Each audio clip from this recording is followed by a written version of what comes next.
It actually came about from a very well-meaning, good scholar, Rahimullah, who passed away in September of 1999. His name was Nasruddin al-Albani. He's the one who came up with the idea because he saw a lot of innovation, a lot of different groups here and there, and he said, we've got to distinguish ourselves from these guys. We should call ourselves, and then he came up with this idea. May Allah forgive him and give him Jannah. But that was a mistake, because it started another group. From those same people living today that I know, personal friends of mine, I know them. Mu'taz al-Halik was there when I made Shahada. Muhammad Jabali was there right after that. These are some of the leaders of that in the United States. But today they will be the first to tell you, no, that's not what we intended, this nonsense that came out of it. That we just were trying to make ourselves away from these different things that became so far away in bid'ah, innovation.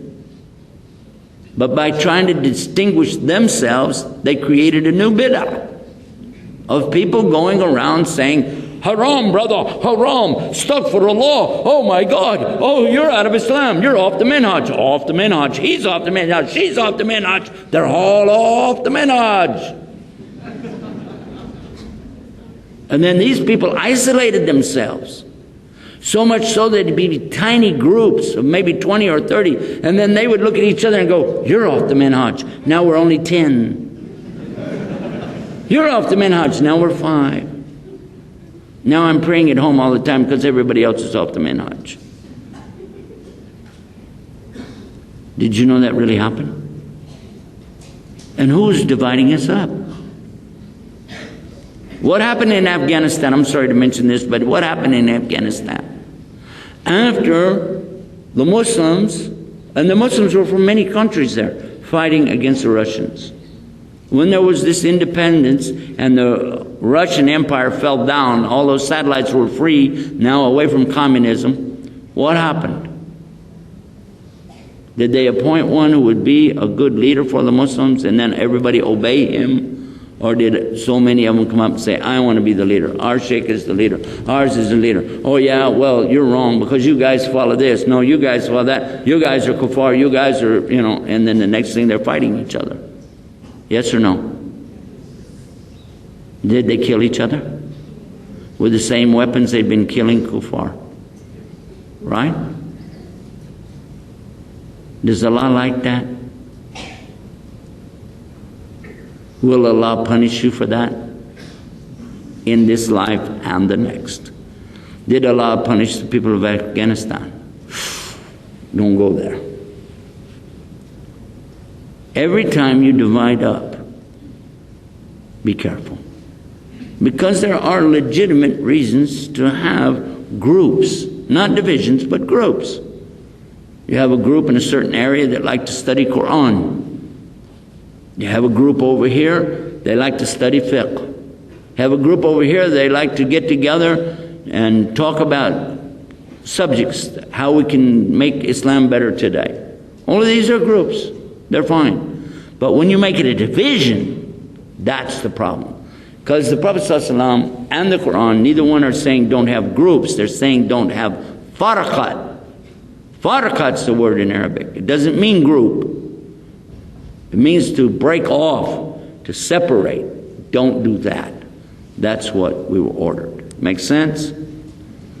And one of the things that will hurt you more than anything is the label, because you fall in love with that label. We are the, and then you got your label. If you can remember that Allah called us Muslims, and you're not better than anybody else. We're just Muslims. Maybe you're Muslims who like to do dhikr together. That's great. We should do more dhikr, no problem. Maybe you are Muslims who like to get together and think how we can benefit the orphans and the poor. Get together and do that. But you don't need a big label so that you can put it on yourself to show everybody what you're doing, because if you did, you've already lost your reward with Allah anyway. Just do it. Do what you do. If it's in accordance with Quran and Sunnah, do it, and alhamdulillah. Now, I know I gave you a big answer on that one, but this is one of the questions I've got all over the place here, and earlier today, the same thing comes up. You don't need to separate yourself up. We need to get together. And you can't get together unless we come back to the real Quran and the real Arabic language and the real hadith of the Prophet ﷺ without all these different things that people try to come up with later.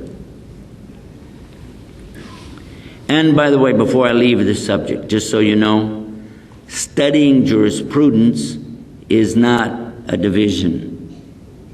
Studying the fiqh of Imam Shafi doesn't make you away from everybody else, or studying the fiqh of Ahmad Ibn Hanbal or any of the rest.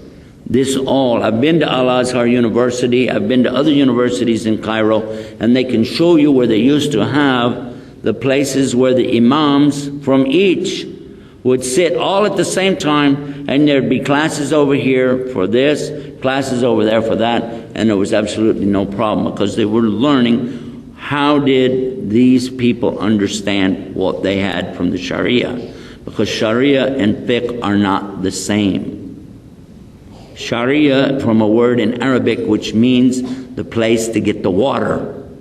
Fiqh from a word in Arabic which means the way to get to it. Totally different, but still related. If you want to know more about that, go to our website and type in the word imams. You don't search for Islam.com, type in the word imams, and it will pull up a lot of information about the great imams and show you how to better understand that. But this is one of the big questions. You guys had your big letters for me right there.